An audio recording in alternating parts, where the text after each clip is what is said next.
মানুষ জাহান্নামে কিসে যাবে? এই মুখের কারণেই যাবে। মুখের কারণেই মানুষ বেশিরভাগ জাহান্নামে যাবে। আমি কয়টা উদাহরণ আপনাদেরকে দিচ্ছি।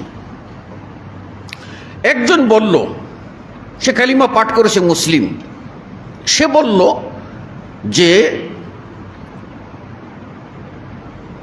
আলেম ওলামা যেন কোনো মা তার পেটে ধারণ না করে,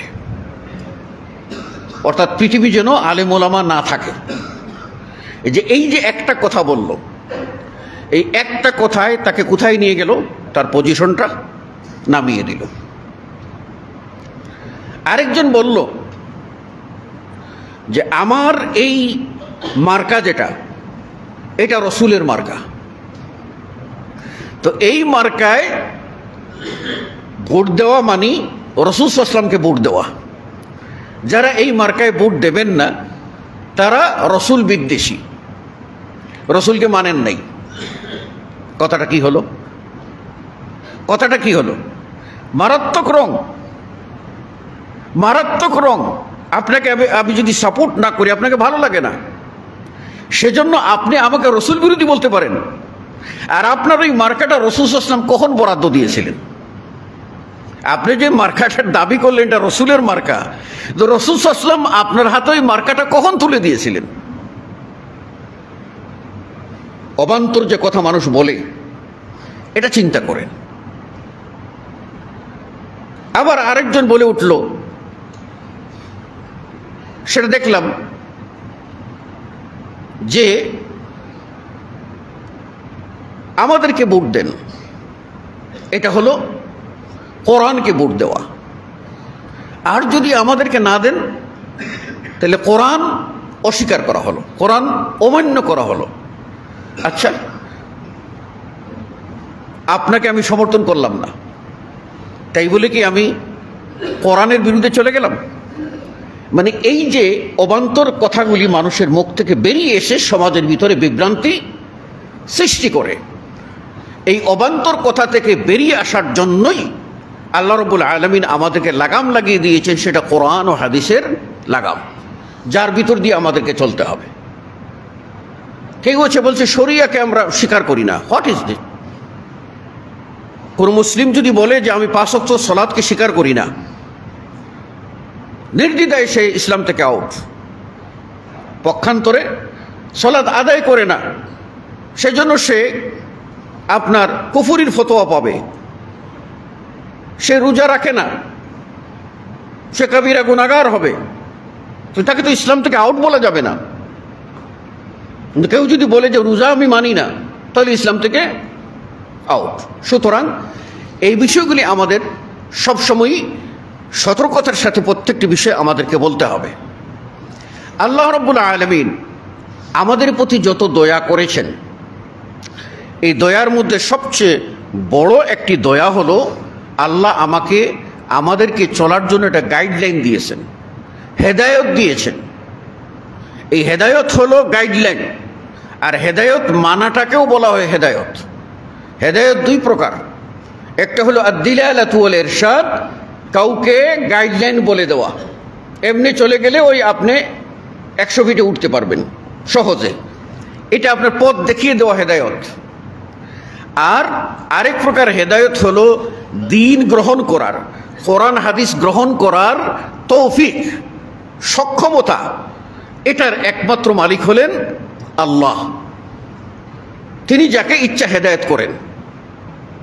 এই জন্য রাসূল সাল্লাল্লাহু আলাইহি ওয়াসাল্লাম তার চাচা আবু তালেব তাকে শেষ মুহূর্তে মৃত্যুর আগে বলছেন, আপনি কালিমা পাঠ করুন, এটা পড়লেই আমি আপনার জন্য সুপারিশ করে জান্নাতে নিয়ে যাব, আমি সুপারিশ করব, আপনি পাঠ করুন।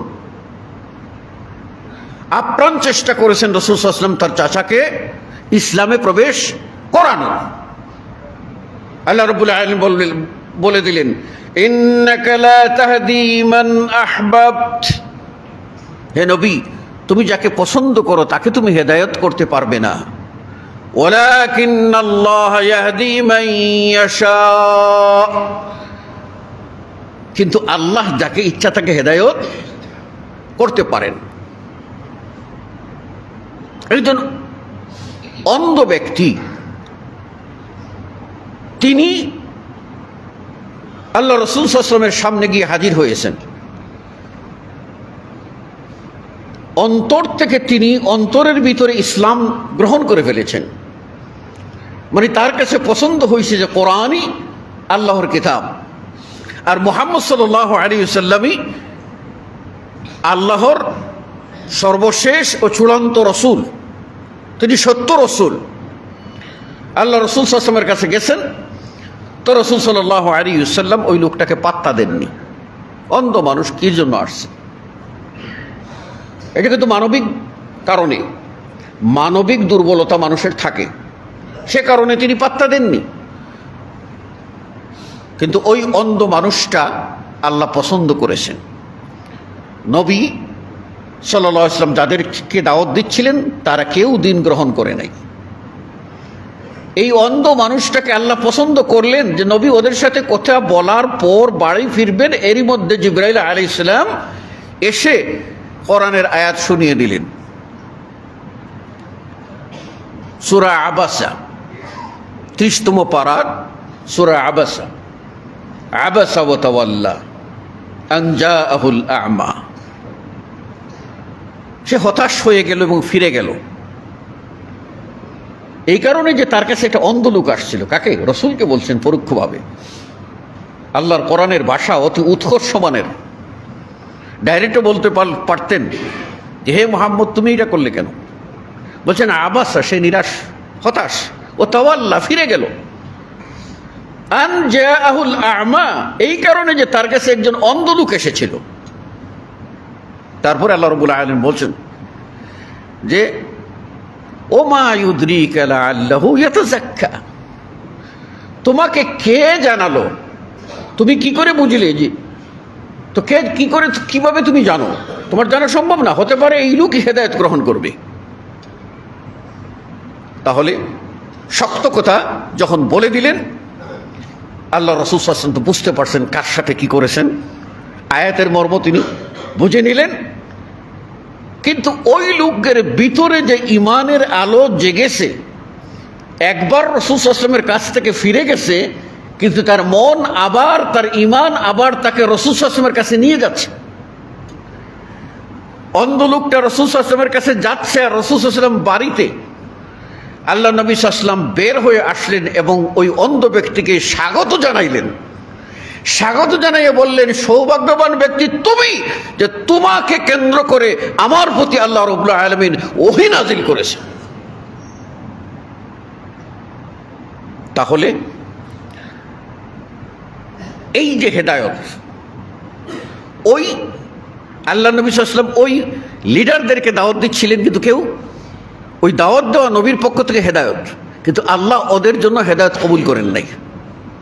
আর এই লোকটাকে রাসূল সাল্লাল্লাহু আলাইহি ওয়াসাল্লাম বলেননি, কিন্তু আল্লাহ রাব্বুল আলামিন ওই লোকটাকে হেদায়েত অন্তরে দিয়ে দিয়েছেন। সে ইসলাম গ্রহণ করল। ইসলাম গ্রহণ করে এই অন্ধ সাহাবী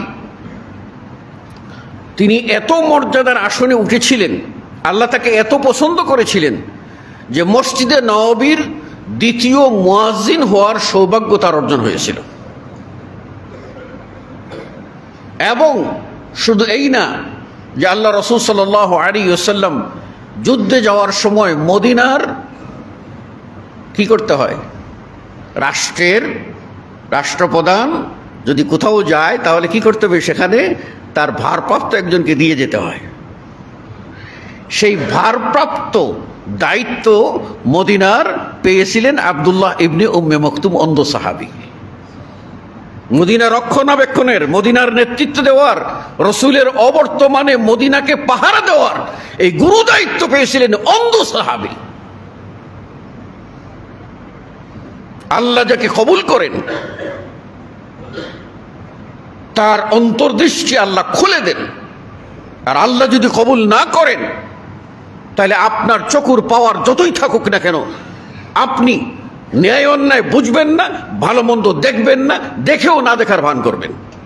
আর ওই লোকটার চক্ষু নাই, দুটা চক্ষু নাই, অন্ধ। তাকে একটা রাষ্ট্র পরিচালনার দায়িত্ব আল্লাহ নবী দিয়ে গেলেন। কেন? আল্লাহর পছন্দের ব্যক্তি, আর এই লোকের আনুগত্য সবাই করবে।